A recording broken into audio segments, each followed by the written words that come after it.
Buenas tardes, muchas gracias a todos por venir. En primer lugar, queríamos agradecer al Ayuntamiento de Barbastro por la atención del proyecto, no solo con esta iniciativa, sino desde el principio de Riqueza y Vivir. En segundo lugar, agradecer al Museo Diocesano por la cesión de este espacio para que podamos estar aquí hoy hablando sobre el tema que hemos elegido, que es, como habéis podido ver, diálogos sobre cáncer y mujer. Queríamos agradecer también al Club Atletismo Barbastro por contar con nosotras para dar voz este año a las charlas que vienen organizando anualmente con motivo de la organización de la Carrera de la Mujer, que por si no lo sabéis es este domingo. Y bueno, por supuesto no podemos dejar de agradecer la presencia de Vanessa Cereza, psicóloga aquí en Barbastro, por hacernos un huequito en su agenda para venir aquí a transmitir con nosotros todo este conocimiento. Y bueno, también agradecer a Verónica Calderero, que es oncóloga en el Hospital Barbastro y que, bueno, le hubiera gustado estar aquí, pero por motivos de fuerza mayor, pues no ha podido asistir. Y nada, ya nos metemos un poco a hablar sobre lo que hemos venido a hablar. Para los que no sepáis lo que es el proyecto Riqueza de Vivir, es una iniciativa solidaria que nace en verano de 2020, más o menos, con el fin de recaudar fondos para el cáncer, especialmente en Aragón. Y un poco lo que buscábamos era abordar el cáncer desde dos perspectivas que nos parecen esenciales, que son la perspectiva clínica o científica y más la voz de los pacientes. Durante este último año hemos querido incidir más en la perspectiva psicológica porque bueno, creemos que la salud mental también es una parte muy importante de lo que es la salud de la persona como tal. Y con este triple enfoque, por decirlo así, hemos venido aquí a hablar hoy sobre cáncer y mujer con estas maravillosas ponentes. Por una parte tenemos a Vanessa Cereza, que como ya he dicho es psicóloga, licenciada en psicología, con máster en inteligencia emocional, emociones y salud por la Universidad Complutense de Madrid. Ella está especializada en terapia MDR y en trauma en población infantil juvenil y adulta. Por otra parte, tenemos a Lucía Gamisel, que bueno, ella fue paciente de melanoma, entonces nos va a aportar la mirada del paciente oncológico que tan importante es y a la cual sin duda debemos escuchar. Y bueno, como Verónica no ha podido venir, yo voy a dar unas breves pinceladas de la perspectiva clínica. Soy Silvana Briones, graduada en bioquímica y bueno, actualmente trabajo en consultoría de asuntos públicos en ciencia y salud en una empresa que se llama Caritipo. Y bueno, ya no, sin más dilación nos vamos a meter un poco en el ajo. ¿Por qué hemos querido hablar del cáncer y de la mujer? Pues porque desde luego el cáncer es una afección que afecta por igual a hombres y mujeres, pero bueno, estamos bajo el marco de la carrera de la mujer, entonces hemos querido darle pues, esa perspectiva femenina. Y vamos a empezar por un tema que creemos que está muy en boga actualmente y con motivo porque es especialmente importante, y ese tema es el diagnóstico precoz, que es muy relevante también en el caso de los cánceres que afectan a la mujer. El diagnóstico precoz, la detección precoz, permite identificar a personas afectadas por cáncer o con lesiones premalignas que hasta entonces pues, habían pasado desapercibidas por la ausencia de síntomas. Si traemos los datos aquí a España, se sabe que un 30% de los cánceres que se diagnostican en la mujer son cánceres de mama y de los cuales un 6% ya presentan metástasis en el momento del diagnóstico. ¿Qué es un cáncer con metástasis? ¿O de a qué nos referimos cuando hablamos de cáncer de mama metastásico? Pues el cáncer de mama metastásico, bueno, hablamos de cáncer de mama metastásico cuando se diagnostica un cáncer alejado de la mama, en este caso, es decir, que se ha producido una diseminación del cáncer. ¿Y cómo se hila esto con la detección precoz? Porque es muy importante que la detección sea precoz para prevenir esa diseminación del cáncer. Dicho esto, desde ese momento del diagnóstico creemos que es muy importante hacer un seguimiento tanto de, por supuesto, los parámetros físicos del paciente, como hacer un seguimiento en otros planos. Y por eso queríamos preguntarle a Vanessa cuál es la relevancia de que desde el primer momento el paciente tenga la posibilidad de contar con apoyo psicológico para enfrentarse, ¿no?, a la realidad a la que...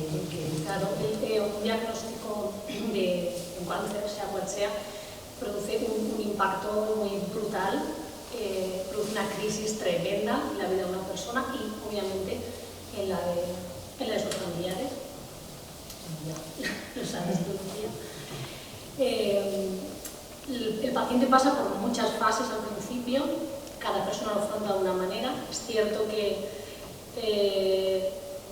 todos los afrontamientos de cada persona son todos válidos, ¿vale? O sea que cada persona, pues, bueno, tiene sus propias reacciones en función del entorno también que tiene, de muchas variables. Lo primero que ocurre, lo como he dicho, es el impacto. Luego empiezan a aparecer emociones como el miedo, la angustia, a eso se le suma la rabia, luego viene negación. Todas son válidas, hay personas que pasan por todas esas fases, hay personas que no.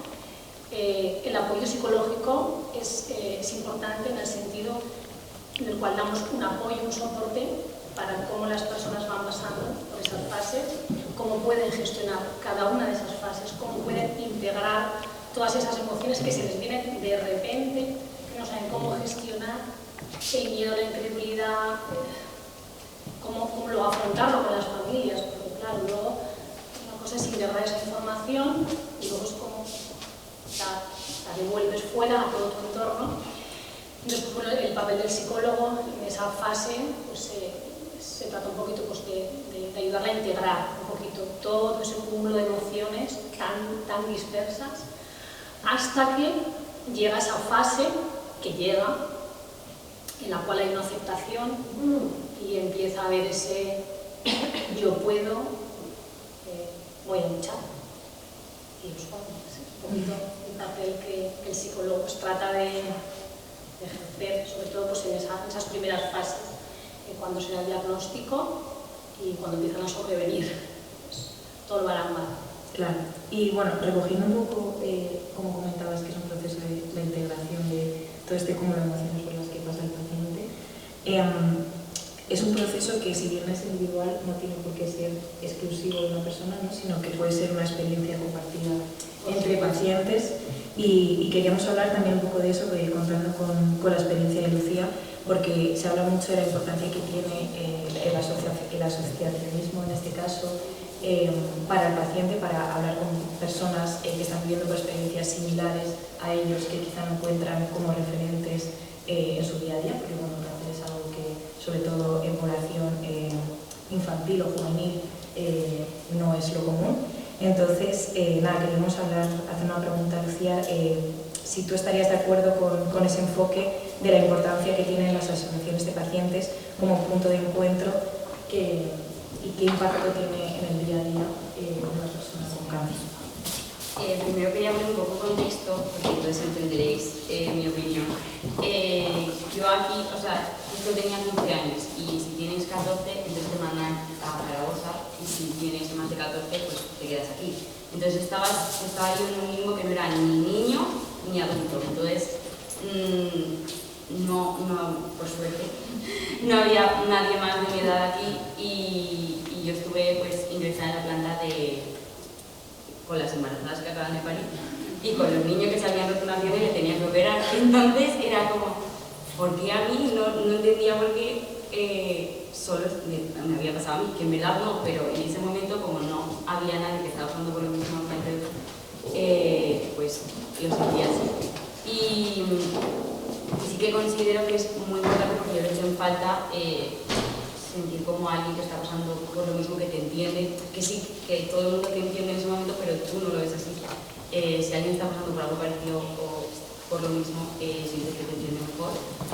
Y además, también para las familias. si tiene una familia cerca que está pasando por algo parecido o ha pasado, siente que lo entiende mejor. Entonces, no solo para mí, sino para convivencias que hemos ido con otros pacientes y familiares, también se han sentido acogidos mis padres, mi hermano, porque mi hermano era muy pequeño y tampoco entendía por qué mi hermana estaba enferma. Entonces yo creo que es muy importante ese papel de las asociaciones, de pues, hacer encuentros de personas o también hay muchos jóvenes y personas que van a hospitales a hacer compañía al paciente para que no esté solo. Y aprovechando esta pregunta, bueno, nosotras cuando empezamos el proyecto decidimos colaborar con Aspanoa, que es la Asociación de Niños con Cáncer de Aragón, y bueno, ellos recogían un poco justo las inquietudes que nosotras teníamos, porque tienen como inversiones muy importantes, sobre todo en proyectos científicos en el Instituto de Salud de Aragón, y por supuesto ofrecen servicios a los pacientes, de hecho tienen, pues, eso es lo que te iba a contar ahora, pero por no bautizarte, también dan apoyo psicológico, entonces tenía como esas tres vertientes que para nosotros eran importantes. Y justo te iba a decir que dado que Aspanoa hace un servicio que es tan importante y que tú conoces también, si puedes contar un poco por qué la elegimos, qué cosas interesantes hacen y cómo pone eso de manifiesto cuán necesaria es la labor de las asociaciones para las... Pues yo Aspanoa, como ya he dicho, no tuve que ir a Zaragoza, entonces la conocí después y lo que he visto de personas que conozco que pues, han tenido la ayuda de Aspanoa, tienen pisos porque, vale, los padres de los niños que están ingresados en Zaragoza, no todo el mundo se puede permitir dejar de trabajar los meses que está el niño enfermo y pagarse un hotel, o no todo el mundo tiene familia allí que les puede acoger durante un tiempo, entonces tienen unos pisos para que se queden allí las familias mientras el niño está ingresado o en tratamiento.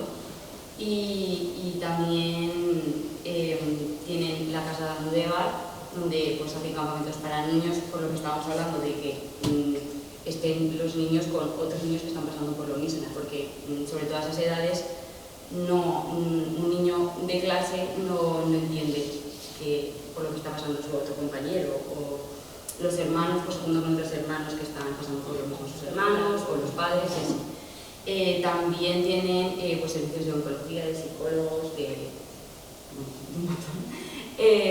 fisioterapia, de rehabilitación allí, y también juegan mucho con la música, con los juegos, para como fortalecer a los niños no solo en la parte médica, sino en la psicológica, y en que luego vuelvan a la vida pues, de una manera mejor y más fuertes en todos los sentidos.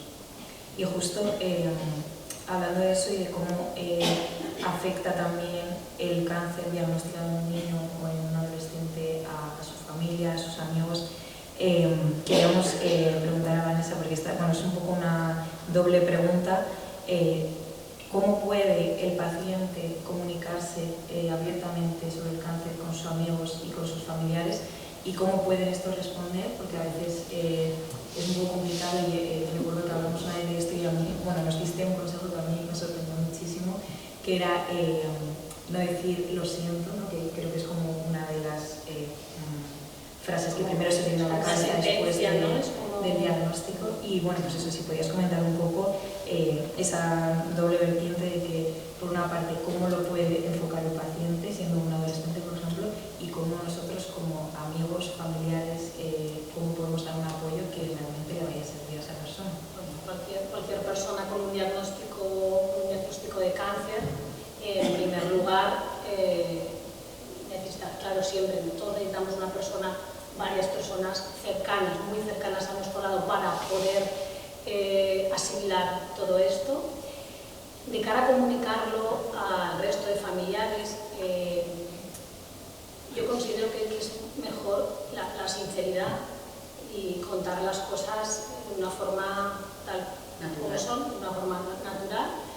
Obviamente siempre yo aconsejo que a los familiares más cercanos pues, se haga así, y a los familiares, al resto de familiares, la familia ya extensa, a veces creo necesario como determinar un portavoz la familia que se encargue de comunicar eso al resto, de familia, incluso amigos, porque a veces poder comunicarlo a todos los amigos uno mismo, una persona que acaba de ser diagnosticada, es muy complejo.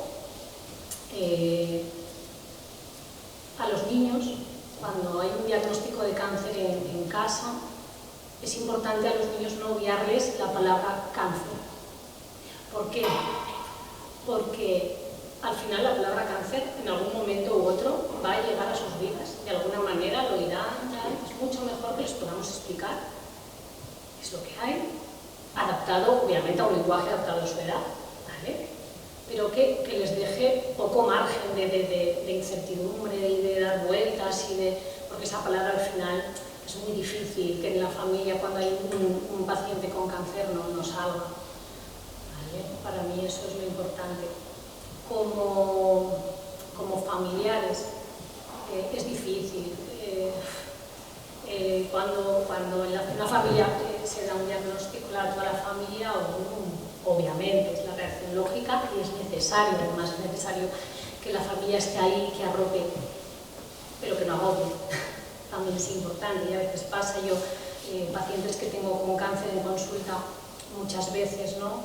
Me dicen, es que a veces no digo que estoy mal, o no digo que tal, o no digo que cual, porque mi madre se pone mal, porque mi padre se va y sé que se va a llorar, ¿vale? Entonces, es importante, aunque cueste, porque obviamente es difícil, ¿no? Pues no siempre estar encima.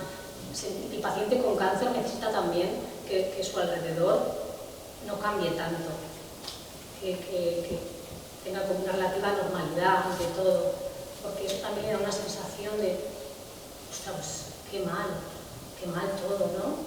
Qué mal todo, pues, esto es chungo, de verdad, o sea. Entonces es vital, eso es importante. Y que no se sienta culpable. Y que no se sienta culpable de, fíjate, que mal está mi madre, que mal está mi padre, que mal están mis hijos, que mal, claro. Bueno, Iván, esa perdona que te haga otra pregunta, recuerdo que, bueno, por mi trabajo he tenido como la suerte de hablar con varios psicólogos, que creo que también es un terreno en el que cada uno puede tener una visión, sí, aunque similar, pero un poco también dispar en algunos puntos. Y recuerdo que una psicóloga que trabaja en el MD Anderson Cancer Center, que es un centro oncológico muy importante en Madrid, hablaba, o sea, claro, nosotros vemos desde la perspectiva de, vale, un paciente adolescente, cómo se lo puede contar a compañeros adolescentes y cómo se lo puede contar a su familia, etcétera. Pero está la versión a la inversa, que es un padre que es diagnosticado y que tiene que lidiar también con comunicárselo a sus hijos, con ocultar también la tristeza por miedo a que mi hijo se ponga mal. Quiero decir, eso va hacia arriba y va hacia abajo, ¿no? Entonces, ella hablaba mucho de la importancia de que hubiera como un pacto de sinceridad entre el padre y el hijo, para que el hijo no sospechara nunca que había información que le estaba siendo ocultada sobre la salud sí, eso es importante. Hemos dicho que es importante dar la información con sinceridad, ajustada dependiendo a cada etapa de edad, pero la ocultación de información no tiene sentido. La ocultación de sentimientos tampoco, pero hay que saber buscar un equilibrio. Obviamente, claro, si un padre comunica a su hijo adolescente pues, que tiene cáncer, obviamente pues, tiene que haber momentos en los que todos los miembros compartan esas emociones, ¿no? Pues, que haya esa tristeza, que haya ese miedo, que haya, al final van a existir esos momentos, pero no se pueden convertir, en algo, una dinámica continua. Pero claro, esos momentos, ese compartir, esa sinceridad de información, esa claridad de información, esa sinceridad en los sentimientos, al expresarse, eso tiene que darse, claro, por supuesto, eso es básico. Y ya pasando un poco del plano teórico, ¿no?, al plano práctico, Lucía, si quieres compartir, no sé si te sientes como compartiendo un poco cómo fue tu experiencia tratando este tema con tus familiares, con tus amigos, y cómo fue un poco tu vivencia. Creo que también es como importante escuchar el testimonio tal cual, así que nada. Sí, yo encantada. Pues nada, es que mis padres se enteraron en fiestas del Entremuro, entonces pues no me lo dijeron hasta que acabaron. Y a mí es que yo recuerdo que tanto en el hospital como en casa se me dijo melanoma, pero es que ahora yo sí que lo sé y sé que mucha gente joven lo sabe, pero entonces yo no había escuchado melanoma nunca. Entonces siempre fue decirme en el hospital y yo busqué la palabra melanoma, síntomas que te puede pasar, bueno. Claro, siempre te dicen, no busques información en internet. Venga, ahí está la Entonces ya me puse en lo peor y dije, pues nada, ahora eso se puede ir para arriba. Pero nada, mi experiencia en cuanto a información y todo eso, hasta ahí. Y después, es que ya le he contado otras veces que yo creo que todo el mundo aquí se la sabe, pero bueno.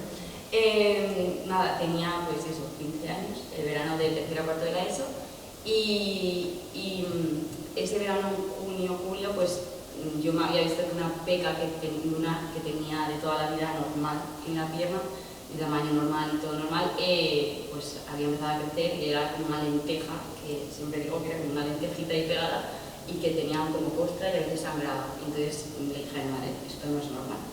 Y entonces dijimos, vamos a la dermatóloga, pero yo tenía un campamento de deportes extremos y aventura en la montaña 10 días y dije, yo esto no me lo pierdo, vamos después. Entonces cuando volví al campamento fuimos y ya me quitaron la peca y la fueron a no sé, investigar, a analizar.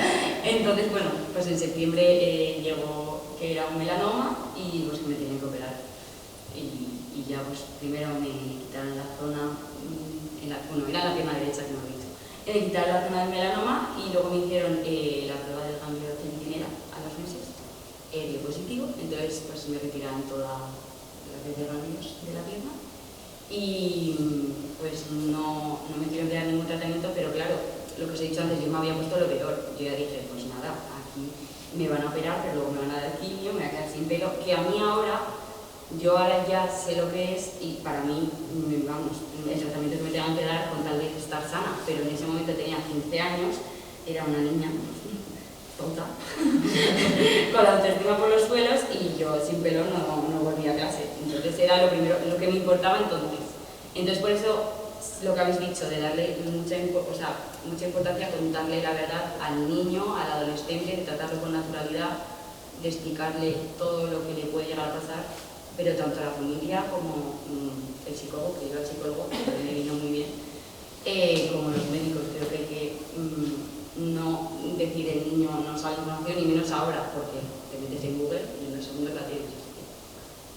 Pues justamente quería retomar lo que has dicho del pelo, porque creo que también es algo bastante recurrente entre las preocupaciones de los pacientes, los cambios físicos a los que se enfrentan y que son preocupaciones que no tienen que ver per se con su estado de salud, no son preocupaciones entre comillas tan racionales por el hecho de que no están tan ligadas a no estoy sano, sino a que va a haber cambios físicos, que mi apariencia va a cambiar y eso también tiene un impacto emocional muy grande. Muy grande. Entonces, justamente te quería preguntar, Vanessa, por ejemplo, con el caso del pelo, con el caso de que, volviendo al tema de la mujer, de que te tengan que quitar una mama, cómo se enfrenta ese duelo, cómo se puede enfrentar el paciente a un cambio físico y un poco, yo también he escuchado testimonios de pacientes que se sienten como preocupados de decir que tienen esa inquietud porque, con todo lo que me está pasando, ¿cómo voy a poner el foco en mi preocupación en que me voy a quedar sin pelo? Si eso es una tontería.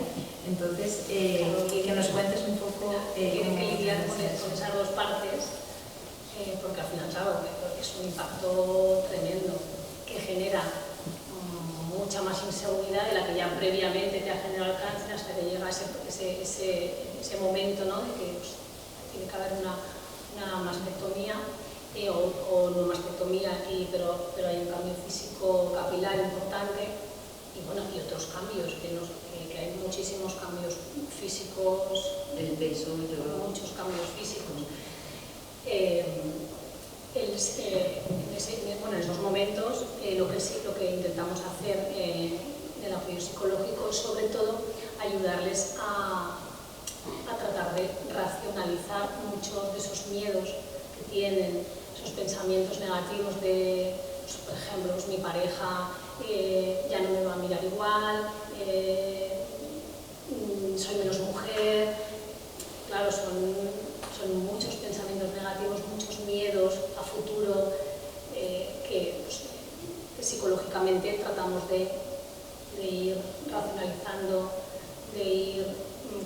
también un poquito ayudarles a canalizar todas esas emociones, afrontando el hecho de pues, cuando sales a la calle, cuando alguien de tu familia te ve, pero es un impacto grande y obviamente, claro, cuando hay, por ejemplo, en el caso de una mastectomía, hay un proceso de duelo, evidentemente.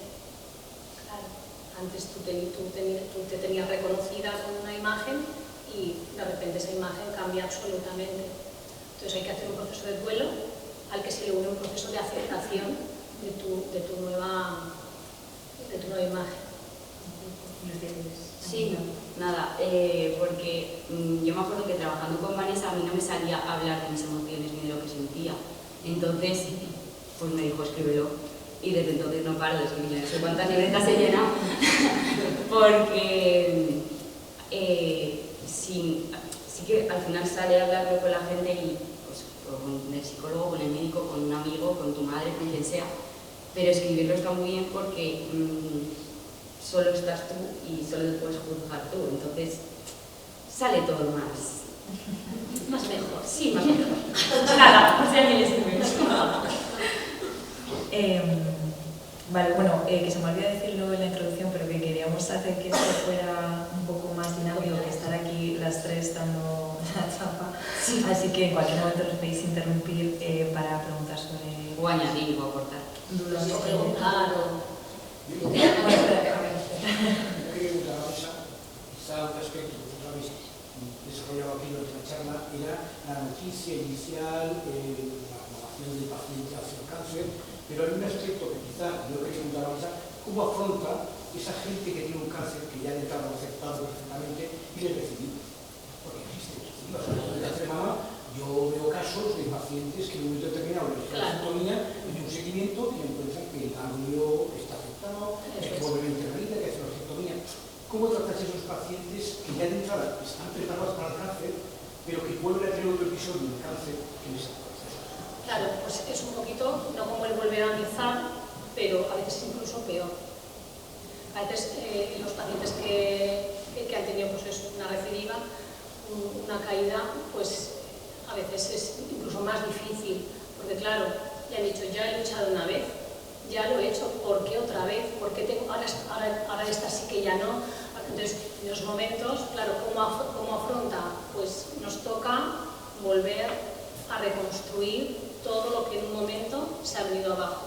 Y eso implica, pues, volver a afrontar noticia, familia, y en el aspecto emocional, pues es volver a coger todos esos miedos, volver a racionalizar, y sujetar, desmontar esos miedos, sobre todo esa anticipación, claro, porque ya que ya puedo esperar, pues ahora va a venir esto otro, ¿sabes?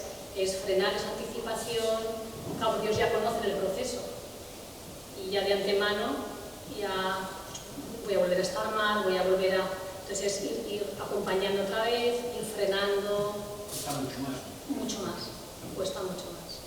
A pesar de que ya han superado, pero cuesta mucho más, claro. A nivel emocional, claro, ya han estado, son personas que han estado tocadas, han sacado fuerzas de donde han podido y tienen que volver a sacar. Afortunadamente las sacan, En esos casos, y bueno, tanto cuando es un primer diagnóstico como sucesivos, como digo, ¿no? Pues el apoyo racional de los que tienen alrededor y mucho trabajo y mucha confianza, obviamente, en todo el personal sanitario, pues eso es básico para poder integrar bien toda la información que se les da y que no busquen más allá. Eso es lo que luego también a veces complica mucho, ¿no? El que ellos por su cuenta, esa incredulidad no puede ser, pues busco aquí, busco allá, y eso... Yo me gustaría preguntar también que con algo en lo que también hemos intentado hacer bastante hincapié es que empezamos con el proyecto en todo el tema de hábitos saludables y de ser como consciente de la salud propia y del cuidado de esa salud. Y le quería preguntar a Lucía, porque yo algo que admiro profundamente es que creo que después de pasar por una enfermedad, no lo sé porque no he tenido suerte, no hemos soy yo, pero viendo, teniendo de cerca el caso de Lucía, después de pasar por una enfermedad como que uno toma consciente de lo importante que es cuidarse a uno mismo en todos los planos de la vida, y algo que admiro profundamente es esa constancia que requiere desde luego seguir X hábitos y tener que visitas anuales de X médicos, y que cuando de repente tienes una molestia saber a qué te tienes que referir para, en caso de que esa molestia pues sea algo más que una molestia. Y nada, quería preguntarte un poco pues cómo es convivir con ese cambio de mentalidad, de ser más consciente en cierto modo de la salud de uno mismo. Pues es que ya van a hacer 7 años, no lo sé, 6 años. Entonces ya lo tengo como tan interiorizado que pues a veces se me olvida que como que ya no me cuesta esfuerzo. Pero al principio todas las recomendaciones que me hacían, pues yo fui muy radical y me las tomé al pie de la letra. O sea, me dijeron, te recomendamos no beber alcohol, comer pues dieta equilibrada, saludable, hacer ejercicio, que eso me costó más retomarlo, pero lo conseguí. Pues protegerte mucho del sol, sobre todo yo que había pasado por un melanoma, o sea, es muy importante para todos, pero para mí es especial. Y claro, la gente, es que salgo de fiesta y bebes alcohol, pero nada. ¿Y cómo aguantas? ¿Cómo aguantas a tus amigos borrachos? Es que ya lo tengo interiorizado. O sea, creo que es de las mejores decisiones que tomó yo, niña, que fue pues decir, es tu salud, es tu cuerpo, es con quien te va a acompañar toda la vida, pues tienes que cuidar más de él. Entonces, sí que alguna vez, más de una, pues la comida me cuesta, pero y el deporte también, pero sí, por ejemplo, lo de el sol sí que lo llevo muy a rajatabla y el alcohol y lo de fumar también, o sea, nunca he fumado, entonces eso me ha ayudado, pero claro, adolescente, fiestas de pueblos, alcohol, pues todo el mundo está bebiendo, te invitamos, toma, o alguien quiere llegar contigo, toma, te invito a un cubata, y yo, nada, no llegaré nunca, pero no pasa nada, estaré sola. Nada, yo creo que es aceptar que tu cuerpo te ha dado como un aviso de... Perdón, es que esto también tiene que ser gracioso, sí. Estamos en la universidad. Sí, que como que yo lo sentí como que mi cuerpo me estaba dando un aviso de, oye, ya, te tienes que cuidar, aquí no solo eres tú, somos los dos y pues tenemos que estar lo más sanos posible, si no podemos recaer o producir otra enfermedad o lo que sea. Entonces creo que hay que hacer caso a lo que te dicen los médicos, tampoco ser tan radical como yo en algunos aspectos, pero sí creo que si te lo dicen es por algo. Bueno, iba a decir, por ir cerrando ya, paso las preguntas a una última pregunta para ellas, que bueno, este último año el proyecto de Riqueza y Vivir obtuvo el apoyo de Ford dentro del marco de su Community Challenge, un poco para dar un impulso especialmente al tema de la psicología y de lo importante que es que todos los pacientes tengan acceso pues eso, a un tratamiento psicológico, además del cuidado de su salud física. Y la forma en la que nosotros lo enfocamos y el motivo por el que ellos han decidido ayudarnos con ello es que queríamos hablar un poco pues eso, de la salud como algo integral, en el sentido de que apoyamos la investigación científica porque es esencial para que se garantice el cuidado de la salud. Por otra parte, el cuidado de la salud mental, que ya hemos dicho y a la vista está lo importante que es.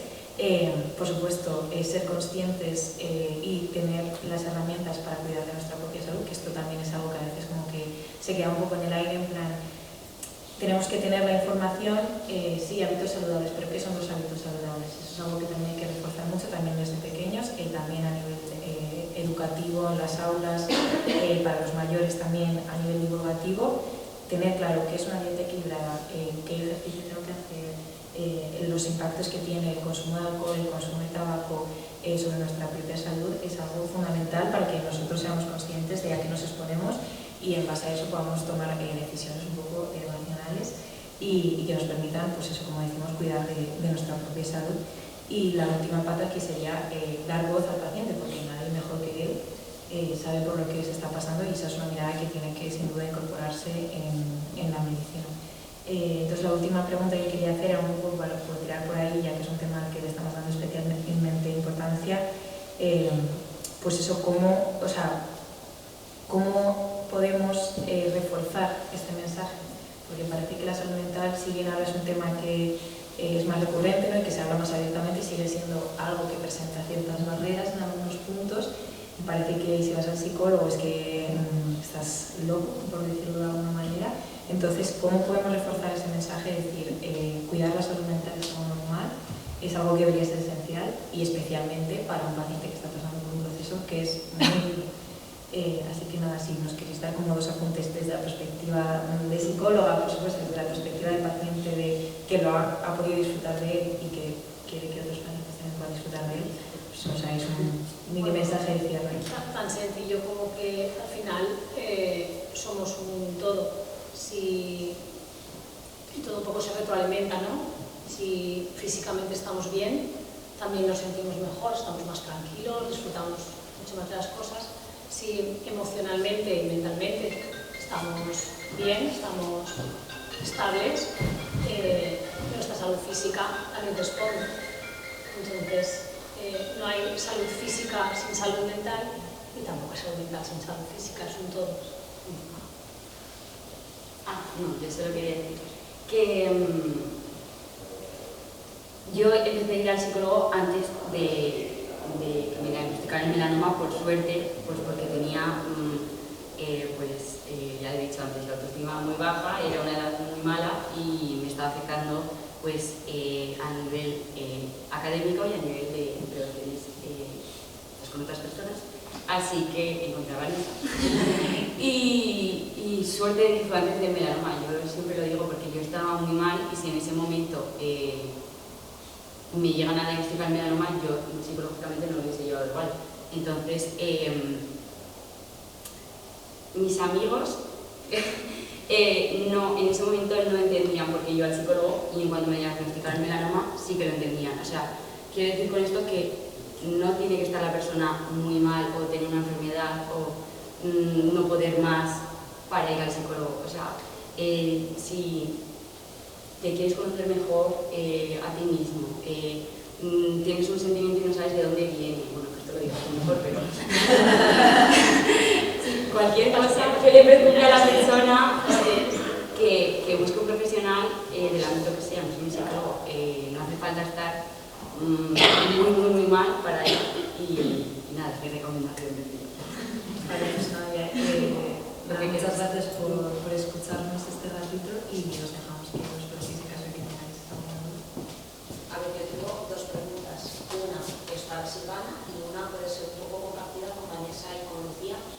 En mi caso voy a usar a Lucía porque evidentemente es algo que vivimos todos muy de cerca y como estáis hablando un poco de familiares, de cómo afrontar, a mí me gustaría, Vanessa, que nos dieras un poco también como unos breves consejos para esos amigos, porque yo ahora veo a Lucía y claro, la veo bien y tal, pero si echo la vista atrás, llego a pensar, claro, yo como amiga, como persona, ella que es así de espontánea como se ha mostrado hoy para su día a día, ya tengo todos los títulos, eso me acuerdo, decías que tenías todos los títulos libres, porque ya tenías el bien, no sé qué. Entonces es una persona que es muy espontánea, pero aún así como amigos, como parte de ellos que no teníamos el acceso directo que podían tener sus padres a todos los informes médicos, yo ahora si echo la vista atrás pienso, es que a lo mejor esa forma de interesarte por ella también puede hacer daño, no daño, pero sí que puede, por ejemplo, yo recuerdo muchas veces verla y a lo mejor, ay, pues si te veo tan mona, te veo tan bien, te veo tan guapa, y a lo mejor eso, ahora, visto al final pienso en el fondo, era una cría y yo la podía ver guapísima, pero la chiquita no es guapísima, pero en el fondo, a lo mejor, esos mensajes que nosotros, o a su madre, ¿cómo está? ¿Qué hora salen los resultados? Dime qué ha pasado, mañana qué tienes, ese excesivo interés, Claro, a lo mejor, eso que decía, esa presión, claro. esperar a que fueran ellos directamente los que nos O comunicaran cambiar un poco el ay, pues si te veo tan bien y tal, por cómo estás. Y dejar que sea la persona la que, si... Tú eres fuerte, yo soy fuerte. No, No, bueno, es muy fuerte y claro, ahora viéndolo ya con otra edad, ya también. Bueno, ya pues, con otra edad, claro, es que esos mensajes muchas veces a una niña que es claro, muy bueno, fuerte. incluso a un adulto, a veces ejercen mucha presión. El, venga, va, no estés triste, que tú vas a poder, que esos mensajes a veces pues es mejor cambiarlos por un estamos aquí, poco a poco, porque no sabemos en qué parte de esas fases de hacer, hasta que llega el proceso, esa aceptación, ¿no? Y ese venga, yo voy a poder, que está esa persona. Entonces hay que intentar evitar pues, esa presión. Y a lo mejor pues te veo tan guapa, te veo tan bien, tan armónica, pues cambiarlo por, ¿qué tal, cómo estás? ¿Cómo estás?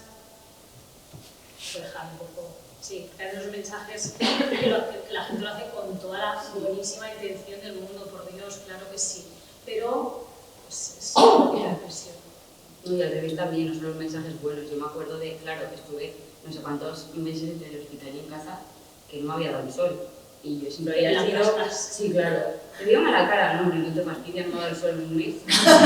Pero me refiero, yo siempre había sido una persona pues, que cogía mucho el sol y solo se me veían los ojos. Y ahora, en verano, es como todo el mundo es súper moreno, todo el mundo tiene que estar moreno, todo el mundo se ve mejor si está moreno y yo no cojo color, entonces me siento a veces como, pues nada, como es porque me pasa esto, ¿no? Me estoy cuidando, o sea, es por mi salud, pero también cuesta. Y yo ahora que te escucho, Vanessa, quería también sacar un tema que no hemos hablado, porque igual ya, como de las enfermedades como cada vez está menos presente en la sociedad, pero es un poco el estigma, porque por ejemplo también recuerdo que tuvimos también la suerte de colaborar con una asociación, ya que hemos venido a hablar de mujer, también hago una concesión de que tuvimos la suerte de hablar con una asociación de cáncer de mama en hombres, que es súper poco recurrente, creo que ellos decían que era como un 2%.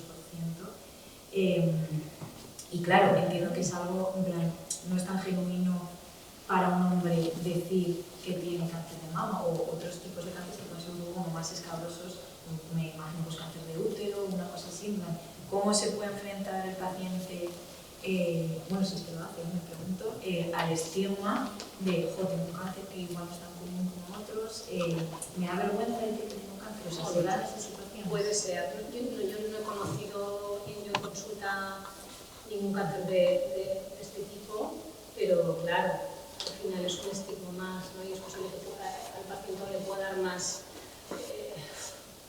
miedo, más vergüenza comunicarlo. Y es posible incluso que, claro, esa falta de comunicación haga que se encierre más en sí mismo, pero bueno, esto sí lo había mucho, que se encierre más en sí mismo y eso pues, dificulta también ese afrontamiento, ese, pues, bueno, pues, ese apoyo un poquito más con otros pacientes, al ser un cáncer más minoritario, pero al final, pues, bueno, lo afrontaría como cualquier... Y ahora mi pregunta para Silvana es que habéis abierto la charla con la detección precoz y quería hacerte una pregunta, tú como bioquímica, ¿de dónde crees que debe partir esa detección? ¿Debe partir del paciente? Quiero decir, nosotros debemos ser conscientes de que tenemos que hacer determinadas revisiones cada año y tal. ¿Debe partir de salud pública? O sea, ¿son los médicos los que nos deben decir ven aquí? ¿O debe ser un poco dentro de las posibilidades que cada administración tenga? Sí, bueno, como un poco todo es algo multifactorial, recíproco, que tiene que venir como de muchas fuentes, ¿no? Bueno, esto es una opinión completamente personal, pero como yo lo enfoco es que es un poco lo mismo que decíamos de los hábitos saludables, que por supuesto tiene que haber un esfuerzo por parte de las administraciones o incluso gerencias de los hospitales en hacer hincapié en que esa información está ahí, porque uno, pues, desgraciadamente, por ciencia infusa no sabe las cosas, entonces, si no se tiene acceso a la información, desde luego que uno no se puede empoderar para decir necesito, o sea, tengo que ser consciente de esto, esto, esto.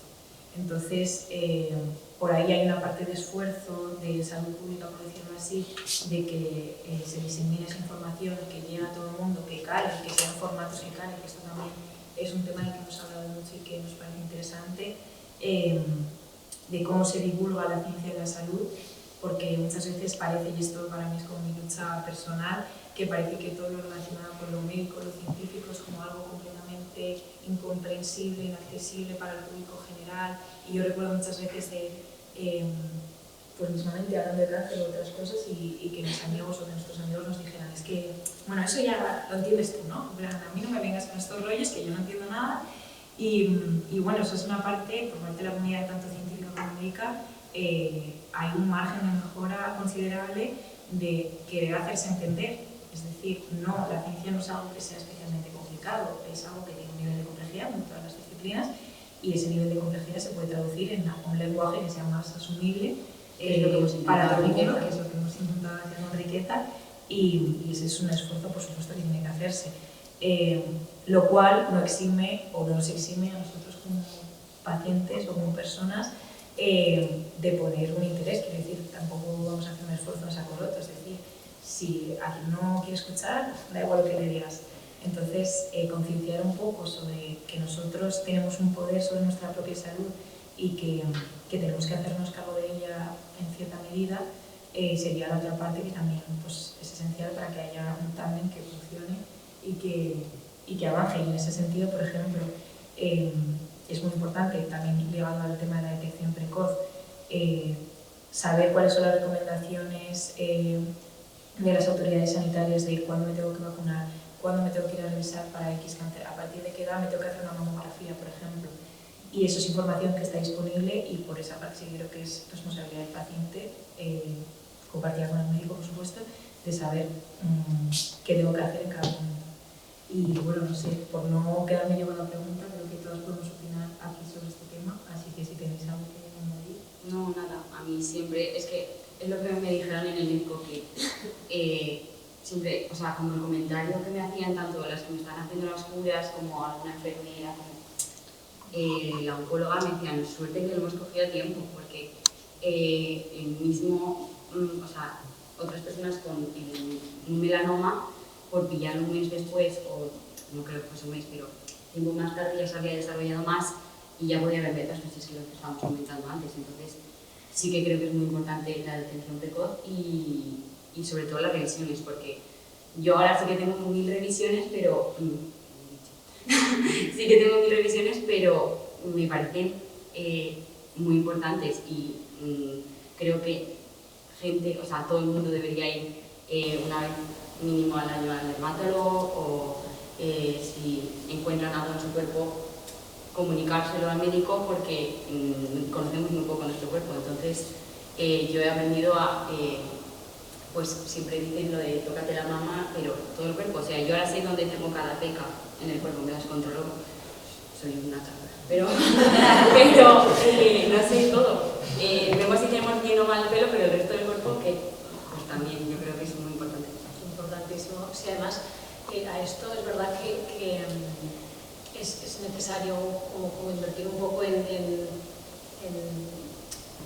divulgar esto, la importancia del diagnóstico precoz. Yo he conocido muchas mujeres, no es que prefiero no saber, es que me da miedo, es que casi con el tema de la autoexploración sobre todo, ¿no? Que pues, el miedo que tienen, ¿no? Y si ya no me toco por miedo, yo que ya pues una vez al año que voy al médico ya que me hagan, pero mucha gente por miedo a enfrentarse a algo así no se autoexplora. No, y que luego entender que es un error.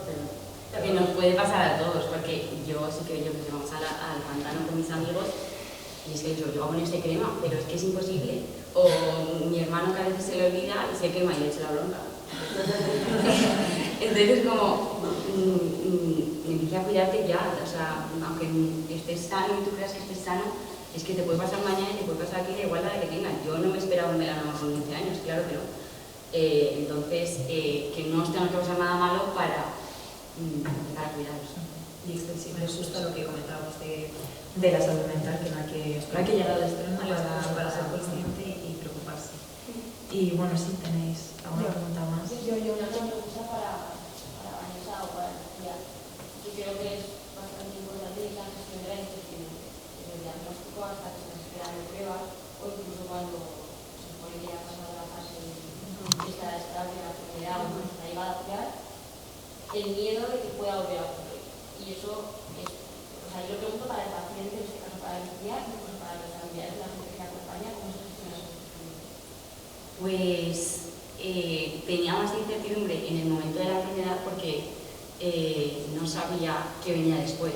O sea, cada paciente es un mundo y no me podía decir, después de la primera operación viene tal. Si me decían, por ejemplo, me iban a hacer la prueba de mamografía, como he comentado, pero yo no sabía qué iba a pasar, si era positivo o negativo, nadie me lo había explicado. Entonces, sí que hay mucha incertidumbre durante la enfermedad, pero cuando la enfermedad está estable, por así decirlo, yo ahora estoy curada, pero sigo con mis revisiones cada 6 meses y en el momento de que te hacen el TAC o la ecografía o el análisis de sangre o vas a dermatóloga, claro, yo sí que me controlo, pero yo no me puedo ver dentro ni saber si de repente tengo un nódulo inflamado en otra parte del cuerpo o tengo cáncer de repente en otra parte del cuerpo.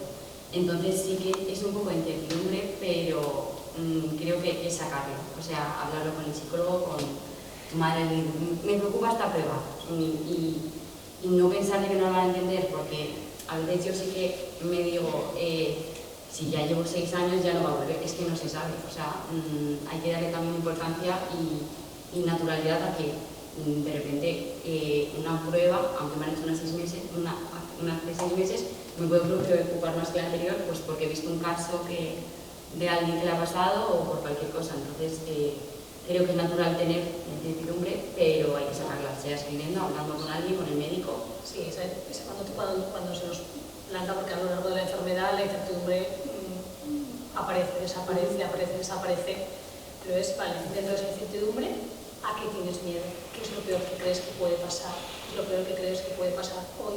¿Qué es lo peor que crees que puede pasar mañana? ¿Qué es lo peor que puede pasar, que crees que puede pasar dentro de 2 meses? Vale, verbalízalo y vamos a racionalizar, a recolocar con la información que tenemos hoy, con la información que tienes de lo que te pasa, de cómo estás ahora, con la información que tienes de lo que tus médicos te dicen, ¿vale? O sea, ayudarles a racionalizar todos esos miedos con la información de la que se dispone y a tratar de no generar esa ansiedad anticipatoria, pero esa incertidumbre, claro, es muy angustiosa, de lo más angustiosa en este proceso. Entonces hay que intentar que la verbalicen, sacarla, no quedarte siempre con esa nube. Dios mío, ¿qué puede pasar? ¿Y si esto? ¿Y si lo otro? Entonces, vale, ¿qué tienes miedo? Verbalízalo, escríbelo, sácalo. O sea, objetízalo un poquito y ya con eso, pues, sí, trabajando. Yo le vacío mi nube a ella. Bueno, creo que había otra pregunta. Yo tengo una pregunta Sí. también para la psicóloga.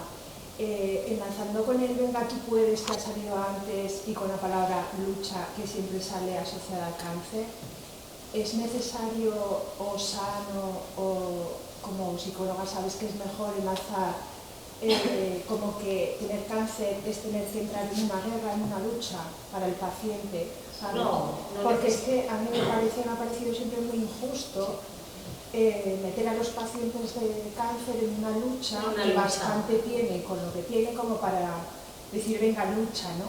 Aquí hay que luchar, ¿vale? En una lucha siempre hay vencedores y vencidos, entonces a mí me parece muy injusto la persona que al final no lo supera y sabe que no lo supera, que encima tengas quizás que asumir o preguntarte que no he luchado bastante, que, ¿sabes? Me parece sí, bueno, como muy triste, pero sí, como lo típico, lo que siempre se asocia por inercia, pero en realidad... Pero eso es sano para el paciente, claro, no sé bueno, algunos por sí mismos es su autoafirmación y es lo que les hace seguir adelante, la lucha. Y en otros no.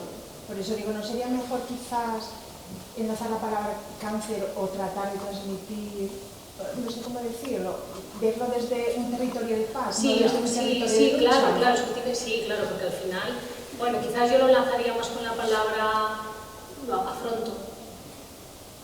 Sí, pero ¿nos parece que siempre está unido un cáncer con lucha? O sea, es que es un poco terrorífico, ¿no? Sí. Es que encima, como todo el mundo me dice que tengo que luchar, que tengo que enfrascar en una lucha que a lo mejor sin ser conscientes de que tengo que luchar, soy más capaz que con ese estigma de que venga a la guerra. No, claro que no, claro que no, claro que no. Al final... ¿Entiendes lo que quiero decir? Sí, entiendo lo que me quieres decir, que es como la presión, ¿no? Eso, o sea, sí. Una sobrepresión y luego con las consecuencias que tiene. Sí, que es verdad que una persona claro, con cáncer, pues que siempre, no sé si se tenga que venga, lucha, que tú puedes, qué tal. Claro, es lo que creo que decía antes, que hay que saber antes de decirle a una persona ese lucha, ese tú puedes, simplemente es cómo estás, es más el acompañamiento, más que el venga, lucha, porque no sabemos en qué fase está esa persona, no sabemos si esa persona está en eso, está en que estoy luchando y eso es lo que en ese momento lo está tirando para adelante, no lo sabemos. Entonces ahí tienes toda la razón.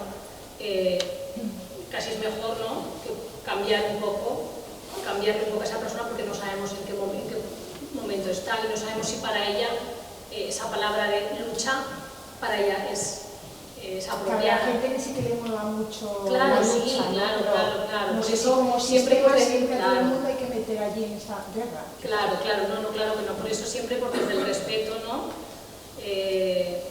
Eso, lo de tratar de no presionar, porque hay gente que es muy triste, lucha, ¿no? puede, sí, es muy típico. Es muy triste porque la persona que no lo supera, que no ha luchado Sí. como los demás, tanto o más.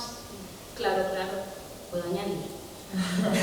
A mí la verdad es que nunca me ha molestado, pero sí que he conocido a gente que estaba pasando por ello que sí que no le gusta que se lo dijesen y te lo pedían. Claro, de hecho, porque es una presión sí, añadida. Pero luego yo sí que lo que sí que he notado una vez ya pasado el cáncer es como si ahora me pasa algo, yo qué sé, otra enfermedad o tener un problema mental o cualquier cosa, has pasado un cáncer, ya puedes pasar todo, no, o sea, cada persona lleva cada problema de su vida de una manera, igual me afecta más romperme una pierna, cada persona, entonces no comparar tampoco una persona con otra, cómo lo lleva, eso es. ni eso, y entender que no todos somos iguales, ni a todo el mundo le va a gustar que le llamen, pues eres un guerrero. Y justamente por eso creo que las labores que hacen, por ejemplo, las asociaciones de compartir testimonios de pacientes son súper importantes, porque un poco la realidad que te muestran es como esa diversidad, porque yo comparto lo que estás diciendo completamente, y de hecho yo es un lenguaje que evito, pero porque a mí personalmente no me resulta cómodo, pero sí que hemos escuchado testimonios de pacientes a los que precisamente ese matiz un poco de lucha sí que es para ellos un motor personal y que les ayuda en su día a día, ¿no? Entonces, reconocer a las asociaciones, federaciones, etcétera, que saquen testimonios, porque así uno es consciente de que no se puede meter a todos los pacientes en el mismo saco de luchadores, ni de no luchadores, ni de nada, sino que la realidad de cada uno es diferente, cómo cada uno lo afronta es diferente, y nosotros desde fuera, cómo nos tenemos que enfrentar a una persona que es diagnosticada con cáncer, pues tiene un enfoque completamente distinto. Y escuchar a la persona, claro, para saber eso es, porque no sabemos en qué punto está, ni no sabemos cómo está afrontando, no sabemos qué necesita tampoco. Yo solo apuntar a colación de lo que ha dicho. Pero están hablando de Creo que Sí, yo era por la colación de lo que decía ella, que nosotros bastantes amigas coincidimos en el tiempo, por desgracia, y como una gran amiga que se fue hace poco, nosotros lo veíamos como un camino, no como una lucha. Es un camino. Es un camino en el que tienes que recorrerlo, ir mirando fase por fase y ya está. Es un camino, una lucha es muy dura y es muy injusta. Es muy injusto, o sea, es muy injusto, es injusto total. Porque es que... Va mejor verlo como un camino, bueno, pues puedes tener baches, cada uno va por ir cogiendo según el desvío, el camino, pero es un camino, no es una lucha, es muy duro verlo así. Claro. Pero no estás conmigo de que sería así. Por desgracia sí. Yo en ese aspecto también. Digo lo que decís vosotras. No es una lucha, es un camino. El hecho de que te dicen, tú eres muy fuerte, tú puedes con todo, venga, no. Es un poco como diciendo, jolines, es que Claro. no puedo, es que... Claro, es la presión que os comentaba. Sí. Y luego la Que hay que evitar. acompañar simplemente es el que te haga así. Eso, sí. Sí, hay veces que lo único que quieres es que alguien que te conoce que te haga así. Ya está. Sí, eso es. No hay que hacer nada más. Eso Ni que es. te pregunten, que te toquen el hombro y ya está. Eso es. Que Sí. te escuche. Nada más. Yo quería, al hilo de lo que estabais comentando, sí que es verdad que la lucha para el paciente influye mucho los estamentos de la enfermedad recurrente. Estamos hablando de que la enfermedad tiene unas fases resolutivas y otras fases de empeoramiento. Y esas fases de empeoramiento, pues a veces el apoyo psicológico no todo tiene que ser apoyo psicológico. Hay determinados cánceres que sufren un exceso muy importante de dolor, como son metastáticos óseos, que afectan a los huesos, y mucho, y ahí sí que se da un apoyo y conocer muy bien y lo que tiene que saber es descubrir su enfermedad. Y la información es muy importante para el paciente. Que a veces nosotros los vemos que la familia, que no le digamos, que dejes de decir, hay un conflicto fundamentalmente del derecho a la información del paciente, entonces nos encontramos con que hay que saber gestionar de manera de que no le digamos todo, que sí le damos lo que tiene que haber. Y desde luego, en fases finales hay que darle apoyo no solamente, aparte del apoyo psicológico, el apoyo fundamentalmente a las unidades de control del dolor, de control de la ansiedad, y medicar muchísimo a esos pacientes para que realmente la gestión del dolor no sea lo que nos parece. En estos momentos hay medicamentos suficientes como para controlar el dolor. Eso es muy importante en la lucha, es una lucha también, y entender de que pues, en una fase terminal, pues el paciente sabe que no hay ninguna solución más que la terminal. Cuando el psicólogo le dice que hay posibilidades de un tratamiento más, dices, vamos a hacer un tratamiento paliativo. Y es lo que entramos, ¿entiendes? O sea, lo que ocurre siempre en esta fase. Y tampoco confundir, lógicamente, con otros tratamientos donde ahora se ha manifestado muchísimo lo que se habla del derecho a la muerte de muchos pacientes que dicen, yo voy a decir que me quiero morir ya.